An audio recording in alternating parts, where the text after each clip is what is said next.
Good morning friends. So మనకి రేపు market ఎలా ఉండొచ్చు అనేది చూద్దాము. ఎల్లుండి బడ్జెట్ అనే ఉంది. సో దాని ప్రకారం మన ట్రేడింగ్ స్ట్రాటజీ ఎలా ఉండొచ్చు అనేది కూడా ఒకసారి నెక్స్ట్ సపరేట్ వీడియోలో కవర్ చేస్తాను. సో ముందుగా మనం చూసినట్లయితే మనకి ఫ్రైడే వచ్చేసి మార్కెట్లో అయితే ఫాల్ అయితే కనపడింది. సో దాని నుంచి అంత ఆదుర్దా చెందాల్సిన అవసరం అయితే లేదు. Near about Nifty 269 points down అయింది. 279 పాయింట్స్ నియర్ టు 270 పాయింట్స్ నిఫ్టీనే డౌన్ అయింది. సో నియర్ అబౌట్ 1% అనండి ఓవరాల్ మార్కెట్లో. నెక్స్ట్ మీరు చూసినట్లయితే బ్యాంక్ నిఫ్టీలో వచ్చేసి మనకి 0.67% మనం బ్యాంక్ నిఫ్టీలో అయితే చూస్తున్నాము. ఓకే, బ్యాంక్ నిఫ్టీలో వచ్చేసి 0.67% చూస్తున్నాము. నిఫ్టీ వచ్చేసి 1% డౌన్ అనేది మనం చూసాము. ఓకే, సో ఇదేంటంటే మనకు కొంత మనకు కొంత వచ్చేసి మనకి మార్కెట్లో బడ్జెట్ అనేది ఉంది కాబట్టి కొంత ఈ మాత్రం కరెక్షన్ అనేది ఎక్స్పెక్ట్ చేసిందేనండి. ఇంకా మనకి రేపు కూడా కొంత కరెక్షన్ కనబడేటట్టు చూస్తుంది. ఇక్కడ మనం చూసినట్లయితే మేజర్గా గిఫ్ట్ నిఫ్టీ చూసినట్లయితే మనకి 0.48% డౌన్తో 24,416. సో నియర్ అబౌట్ 150 పాయింట్స్ నిఫ్టీకి గిఫ్ట్ నిఫ్టీకి ఇది డౌన్ సైడ్ ఉందండి. నిఫ్టీకి గిఫ్ట్ నిఫ్టీకి మనం చూసినట్లయితే మీరు ఇక్కడ చూడండి 24,530 ఉంది నిఫ్టీ. సో కాకపోతే మనకు వచ్చేసి gift Nifty 24,416. So almost 120 points మనం డౌన్లో చూస్తున్నాము. దీనికి పెద్ద ఆదుర్దా చెందాల్సిన అవసరం లేదు. కాకపోతే first budget that even coalition government కాబట్టి సో ఎలా ఉండొచ్చు ఏందనేది కూడా మనం చూద్దాము. సో దాని ప్రకారం ఎలా ట్రేడ్ చేయొచ్చు, ఆప్షన్స్ ఎలా అనేది కూడా మనము తర్వాత వీడియోలో చూద్దాం. ప్రస్తుతం వచ్చేసి కొన్ని ఇంపార్టెంట్ అప్డేట్స్ అండ్ మన Q1 రిజల్ట్స్ అండ్ మనకి నిఫ్టీ లెవెల్స్ అనేది ఎక్స్ప్లెయిన్ చేస్తాను ఇక్కడ. ఓకే, సో మేజర్గా మనం ఇక్కడ చూసినట్లయితే మనం నిఫ్టీ లెవెల్స్ చూస్తున్నాము. మనం మార్కెట్లో అయితే అత్యంతం మనకి ఫాల్ అయితే కనిపిస్తుంది. సో మనకి ఫాల్ ఉండొచ్చా ఏంది అనేది మనం కూడా ఇక్కడ ఎక్స్పెక్ట్ చేద్దాము. ఇక్కడ మనం చూసినట్లయితే మార్కెట్లో కొంత ఫాల్ అనేది ఎక్స్పెక్టెడేనండి. ఎందుకంటే మనకి ఏదైతే మనకి మూమెంటం ఇస్తుందో మనం ఆల్రెడీ క్లియర్గా ఎప్పుడైతే మనకు కొంత ప్రాఫిట్ బుకింగ్ అయితే ఉంటుందనేది ఎక్స్పెక్ట్ చేసాము.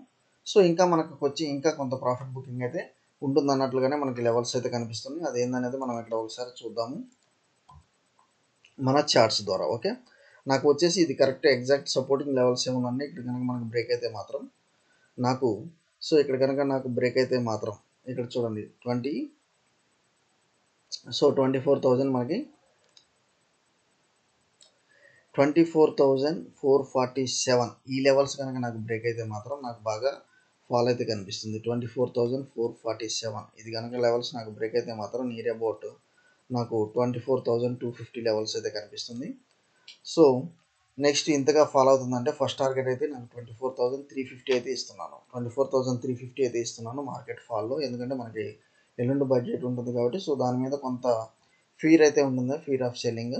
అందువల్ల ఏంటంటే నేను కొంత మార్కెట్లో నియర్ అబౌట్ ఈ లెవెల్స్ అయితే నేను టార్గెట్ అయితే పెడుతున్నాను. ఫస్ట్ టార్గెట్ వచ్చేసి 24,000 మనకి 350 లెవెల్స్ అయితే చూస్తున్నాను. నాకు వన్స్ ఇది కనుక క్రాస్ అవుతూ ఉంటే మాత్రం 24,500 లెవెల్స్ జస్ట్ 25 పాయింట్స్తో మీరు మార్కెట్ కనుక ఫ్లాట్ ఓపెన్ అయితే మాత్రం మీరు సెల్లింగ్ సైడ్ అయితే ఉండండి. ఓకే, మీకు క్లియర్గా చెప్తున్నాను, నేను రేపు సెల్లింగ్ సైడ్ ఉంటానండి. నిఫ్టీ లెవెల్స్ 24,500 లెవెల్స్ బ్రేక్ అవుతూ ఉంటే నాకు 24,329 24,250 లెవెల్స్ నేను టార్గెట్ తీసుకుంటున్నాను నిఫ్టీ. నెక్స్ట్ బ్యాంక్ నిఫ్టీ ఎలా ఉంటుందనేది కూడా మనం ఒకసారి చూద్దాము. మేజర్గా బ్యాంక్ నిఫ్టీ చూడండి ఎగ్జాక్ట్ సపోర్ట్ దగ్గర మనకి ఇది ఇంతకుముందు మనం డ్రా చేసింది. ఎగ్జాక్ట్ సపోర్ట్ దగ్గర మనకి హాల్ట్ అయింది. సో ఇది మనకు బ్రేక్ అయిద్దండి కంపల్సరీ. మనకు వచ్చేసి ఇది కనుక బ్రేక్ అయితే నాకు ఎక్కడ దాకా ఉండొచ్చు అనేది మీకు ఇక్కడ క్లియర్గా డ్రా చేసి చూపిస్తాను. నాకు వచ్చేసి 51,800 లెవెల్స్ అయితే కనిపిస్తుంది. సో నాకు 52,200 లెవెల్స్ ఏదైతే ఉందో ఇది కనుక బ్రేక్ అయితే మాత్రం నాకు 51,800. సో నిఫ్టీ కానీ బ్యాంక్ నిఫ్టీ కానీ మీకు ఇక్కడ బ్లైండ్గా చూపిస్తున్నాను. నిఫ్టీ కానీ బ్యాంక్ నిఫ్టీ కానీ ఒకవేళ ఈ రెండిట్లో ఏదైనా మీకు ఫ్లాట్గా ఓపెన్ అయింది అని అనుకుంటే మాత్రం మీరు సెల్లింగ్ సైడ్కి వెళ్ళండి విత్ 20-30 పాయింట్స్ స్టాప్ లాస్. అంతే, మనకి పెద్ద స్టాప్ లాస్ కూడా పెట్టుకోవాల్సిన అవసరం లేదు. నిఫ్టీలో అయితే మనకు 20-30 పాయింట్స్, బ్యాంక్ నిఫ్టీలో అయితే మనకు అబౌట్ 50-70 పాయింట్స్ అయితే కనిపిస్తుంది. ఓకే, సో ఈ యొక్క స్టాప్ లాస్తో మీరైతే రేపు పుట్ ఆప్షన్ మార్కెట్ పడుతుందని నేను అనుకుంటున్నాను. అందువల్ల పుట్ ఆప్షన్ బై చేస్తాను. ఓకే, సో ఇప్పుడు వచ్చేసి కొన్ని రిజల్ట్స్ చూద్దామండి, మంచి రిజల్ట్స్. ఎస్ బ్యాంకు మనం ఆల్రెడీ బై చేయమని చెప్తున్నాను. Yes Bank from long time still మనకు వచ్చేసి Yes Bank standalone profit after tax grows 47% ఇరాన్ అనిపిస్తున్నాడు. సో మంచి రిజల్ట్స్ అయితే ఇది ఇస్తుంది. ఎస్ బ్యాంక్ మంచి రిజల్ట్స్ అయితే ఇస్తుంది. మీకు మంచి సినాప్సిస్ అయితే ఇక్కడ చూపిస్తానండి. మనకి టేబుల్ ఇచ్చారు ఇక్కడ. క్వార్టర్లీ రిజల్ట్స్ జూన్ 23 ఇక్కడ చూసినట్లయితే మనకి జూన్ 23 కానివ్వండి. సో ఇది చూడండి మనకు వచ్చేసి జూన్ 23. సో జూన్ 23 కానివ్వండి, మార్చ్ 24, జూన్ 24 ఇదే చూద్దాం క్వార్టర్ అండ్ క్వార్టర్ ఇలానే. ఓకే, నెట్ ఇంట్రెస్ట్ ఇన్కమ్ చూసినట్లయితే మనకి 2000 CR నుంచి 2153 CR, 2244 CR అన్నట్లుగా మనం ఇక్కడ చూస్తున్నాము. నెట్ ప్రాఫిట్లో చూసినట్లయితే 343 CR, 452 CR, 500. సో మనకి క్వార్టర్ అండ్ క్వార్టర్ అనేది పెరుగుతూ వెళ్తుంది, quarter and quarter, year on year. So మీరు కంపల్సరీ బల్క్ అమౌంట్ అయితే తీసుకోండి, దీనిలో బల్క్ అమౌంట్ అయితే ఇన్వెస్ట్ చేయండి. ఓకే, మంచి రేట్ దగ్గర హాల్ట్ అయిపోయిందండి. దీన్ని మనం లెవెల్స్ కూడా చూద్దాము. మంచి రేట్ దగ్గర హాల్ట్ అయితే ఉంది. సో మంచి క్వార్టర్ అండ్ క్వార్టర్ ఏనా ఎప్పుడైతే మంచిగా మన పర్ఫార్మెన్స్ ఇస్తుందో అది మీరైతే, అదిగాక మీరు ఎవరైతే పిన్ని స్టాక్స్ అడుగుతున్నారో this is the best one right now. Okay, next వచ్చేసి మనకు వచ్చేసి పీవీఆర్ ఐనాక్స్ Q1 రిజల్ట్స్ అనేది లాస్ అనేది వైడెన్స్ అన్నట్లు ఇస్తున్నారు. మీరు ఎప్పుడైనా గుర్తుపెట్టుకోండి, మనకి పీవీఆర్ సినిమాస్ ఏంటంటే ఎప్పుడైతే మీరు ఇది బ్లైండ్గా నోట్ చేసుకోండి, ఎప్పుడైతే major star role cinemas release అవుతూ ఉంటాయో దాని ముందు ఒక 2 to 3 days బిఫోర్ మీరు ఈ స్టాక్ బై చేసుకొని ఆఫ్టర్ రిలీజ్ 3 to 4 days తర్వాత ఈ స్టాక్ని సెల్ చేసుకోండి. లైక్ మొన్న కల్కి రిలీజ్ అయింది, సో ఇంతకుముందు జవాన్ రిలీజ్ అయింది, సో ఇంతకుముందు నెక్స్ట్ ఏమైతే రిలీజ్ అవుతున్నాయో పెద్ద పెద్ద సినిమాస్, నెక్స్ట్ పుష్ప, సో ఇలా ఏమైతే రిలీజ్ అవబోతున్నాయో ఆ రిలీజ్కి 2 to 3 days బిఫోర్ మీది బై చేసుకోవాలి. రిలీజ్ అయిన 3 to 4 days తర్వాత దీన్ని సెల్ చేసుకోవాలి. సో ఇది బ్లైండ్ గుర్తని మీరు పెట్టుకోండి. సో లైక్ న్యూస్ బేస్డ్ అనుకోండి. సో ఇది బ్లైండ్గా మీరైతే బై చేయండి. సో అదే ఉందండి మనకి. ఈవెన్ డిస్క్రిప్షన్ మీరు చూసినట్లయితే ఇక్కడ మనకి మంచి డిస్క్రిప్షన్ కూడా ఇచ్చారు. సో ఇక్కడ మీరు చూసినట్లయితే ఆన్ June 27th కల్కి అనేది రిలీజ్ అయింది. ఇక్కడ చూడండి మీకు ఏది కల్కి అనేది రిలీజ్ అయింది, అందువల్ల contributing nearly 16% to the quarterly box office. So 16% only కల్కి మూవీనే ఇచ్చిందంటే దాని పొటెన్షియల్ మీరు ఈ యొక్క సినిమా రిలీజ్ డేట్ ముందు దీని షేర్ ప్రైస్, రిలీజ్ డేట్ తర్వాత దీని షేర్ ప్రైస్ కూడా మీరు గమనించట్లేదు, నియర్ అబౌట్ 100 to 150 పాయింట్స్ పెరిగింది. సో ఆ విధంగా అండి. సో అందువల్ల నేను చెప్తున్నాను, రిలీజ్ డేట్స్, మంచి సినిమా రిలీజ్ డేట్స్ మీరు గుర్తుపెట్టుకోండి. సో ఆ రిలీజ్ డేట్స్ 2 days బిఫోర్ మీరు బై చేయడం చేయండి, తర్వాత 3 days తర్వాత మీరు సెల్ చేసేసేయండి. ఓకే, సో అది గుడ్ స్ట్రాటజీ అండి, మీరు నోట్ చేసుకొని పెట్టుకోండి. నెక్స్ట్ పతాంజలి ఫుడ్స్ ప్రాఫిట్ అనేది చాలా బాగా ఇచ్చాడు, 263 CR, కాకపోతే రెవెన్యూ అనేది డ్రాప్ అనేది ఇచ్చాడు. సో ఇదేంటంటే మనం ఏంటంటే ఒకసారి చార్ట్స్ చూస్తే కానీ మనం ఇది చెప్పలేము. సో ఇంత ప్రాఫిట్స్ మనకి పెరిగినాయి, కాకపోతే రెవెన్యూ అయితే తక్కువ అనేది మనం ఎందుకనేది చూద్దాము. సో అంటే మోస్ట్లీ మేజర్ ఎక్స్పాన్షన్ ప్లాన్స్లో ఏమైనా ఇన్వెస్ట్ చేశారా లాస్ట్ టైము, అది రిఫ్లెక్ట్ అవ్వలేదా ఏందనేది, కాస్ట్లో ఎక్కడ డెఫిసిట్ అనేది ఒకసారి చూద్దాము. మేజర్గా ఇక్కడ చూసినట్లయితే 263 CR in the first quarter అన్నట్లు ఇస్తున్నాడు. అదే ఫైనాన్షియల్ లాస్ట్ ఇయర్తో పోలిస్తే 88 CR అన్నట్లుగా చూస్తున్నాము. రెవెన్యూ ఫ్రమ్ ఆపరేషన్స్ అనేది డిక్లైన్ అన్నట్లుగా ఇస్తున్నాడు. కాకపోతే మనకి ఇక్కడ చూసినట్లయితే ప్రాఫిట్ అనేది మేజర్గా FMCG పోర్ట్ఫోలియో నుంచి వచ్చినట్లుగా మనం అక్కడ చూస్తున్నాము. ద కంపెనీ అచీవ్డ్ EBIT కూడా 435 CR in the first quarter, so 2x year on year, వాళ్ళ 6.07 compared with quarter on quarter basis. Okay, so quarter on quarter basis కూడా మంచిగానే ఉంది.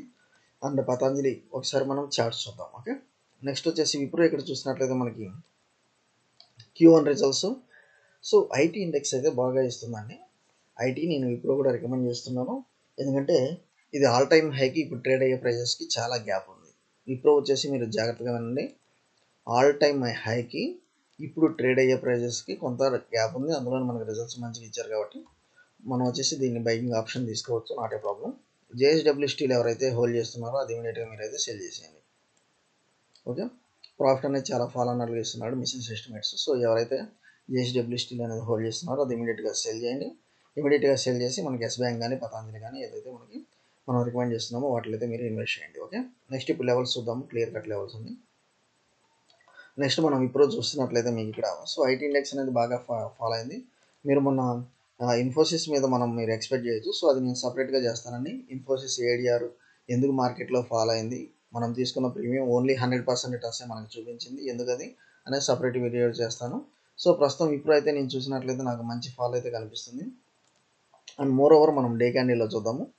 డే క్యాండిల్ అయితే మనకి కొంత సెల్లింగ్ ప్రెషర్ అయితే కనిపించిందండి. మోస్ట్లీ ఈ 2 డేస్లో 529 దాకా టచ్ అవ్వచ్చు. వన్స్ ఇది వచ్చేసి మనకి 529, సో 546 నుంచి 529 ఇది ఒక మంచి రేంజ్ అండి. తర్వాత ఇక్కడ నుంచి మనకి మంచి మూమెంటం ఉంటుందని నేను అనుకుంటున్నాను. ప్రస్తుతం వచ్చేసి మీరు విప్రో కనుక హోల్డ్ చేస్తున్నట్లయితే సెల్ చేసేయండి. ఓకే, విప్రో హోల్డ్ చేస్తున్నట్లయితే సెల్ చేసేయండి యాజ్ పర్ చార్ట్స్. నెక్స్ట్ వచ్చేసి జేఎస్డబ్ల్యూ స్టీల్, మనము దీనికి సెల్లింగ్ ఆప్షన్ ఇచ్చేసాము ఆల్రెడీ. సో ఎందుకంటే మనకి రిజల్ట్స్ చాలా బ్యాడ్ ఇచ్చారు. మోరోవర్ ఎస్టిమేట్స్ కూడా మిస్సెస్ ఎస్టిమేట్స్ అనేది కూడా చూస్తున్నాము. సో నేను ఇది వచ్చేసి నియర్ అబౌట్ 760 టార్గెట్ అనేది ఎక్స్పెక్ట్ చేస్తున్నాను. ఇది సెల్ చేయండి జేఎస్డబ్ల్యూ స్టీల్. ఓకే, నెక్స్ట్ వచ్చేసి పతంజలి ఫుడ్స్ అండి. డే క్యాండీలో మనం చూసినట్లయితే ఇది మీరు బైకింగ్కి వెళ్ళండి 1543. మీరు ఏదైతే మనం చెప్తున్నానో, మీరు ఒకవేళ దీన్ని మీరు ప్రాక్టికల్గా రేపు మార్కెట్లో చేయాలంటే మాత్రం మీరు ఒక పేపర్లో కానీ నోట్ చేసుకుని దాని ప్రకారం మీరు ఎగ్జిక్యూట్ చేయండి. ఇది వచ్చేసి నేను 1543 స్టాప్ లాస్ పెట్టుకొని దీన్ని బయింగ్ సైడ్కి వెళ్తున్నాను. పతంజలి ఫుడ్స్ వచ్చేసి 1543 స్టాప్ లాస్ పెట్టుకొని నేను బయింగ్ సైడ్కి వెళ్తున్నాను. ఓకే, బయింగ్ సైడ్కి వెళ్తున్నాను, అది మీరు ఒకసారి ఇక్కడ చూడవచ్చు. నెక్స్ట్ వచ్చేసి మనకి PVR INOX. So PVR INOX మనకి ఏంటంటే ఇది ఓవరాల్గా 1 2 3 4 అనేది మనకి దగ్గర మనకి 1366 మేజర్ స్టాప్ లాస్ అండి. అక్కడి నుంచి మనకి ఇది రికవర్ అయ్యే ఛాన్స్ ఉంది. సో ప్రస్తుతం మనం పీవీఆర్ ఐనాక్స్ అంత పట్టించుకోవాల్సిన అవసరం అయితే లేదు. ఎవరైతే హోల్డ్ చేస్తున్నారో హోల్డ్ చేయొచ్చండి, ప్రాబ్లం అయితే లేదు. కాకపోతే ఈ 2 డేస్ కొంత అయితే సెల్లింగ్ ప్రెషర్ అయితే ఉంటుంది. నెక్స్ట్ వచ్చి ఎస్ బ్యాంక్ వచ్చేసి 24.77. ఇక్కడ చూడండి, మీరు ఎస్ బ్యాంక్ వచ్చేసి ఎంత ఉంది, 24.77 అనేది కనిపిస్తుంది. సో ఇది నేనైతే ఫుల్ బయింగ్ మూడ్లో అయితే వెళ్తున్నాను. ఫస్ట్ వచ్చేసి నాకు 23.2 అనేది స్టాప్ లాస్ పెట్టుకొని బల్క్లో అయితే బయింగ్ చేస్తానండి. ఎందుకంటే మీకు క్వార్టర్లీ రిజల్ట్స్ చూపించాను, ఇయర్లీ రిజల్ట్స్ కూడా చూపించాను. ఓకే, సో మీకు లెవెల్స్ అయితే క్లియర్గా ఉన్నాయి అనుకుంటున్నాను. ఎస్ బ్యాంక్, పతంజలి, విప్రో మంచిగా ఉన్నాయండి. And PVR INOX, JSW steel మనం సెల్లింగ్ అయితే చేస్తున్నాము. ఓకే, థ్యాంక్ యూ అండి. Follow for important updates. ఏదైనా మీకు డౌట్ ఉంటే, క్వైరీస్ ఉంటే మన వీడియో కామెంట్ సెక్షన్లో కామెంట్ చేయండి. థ్యాంక్ యూ అండి.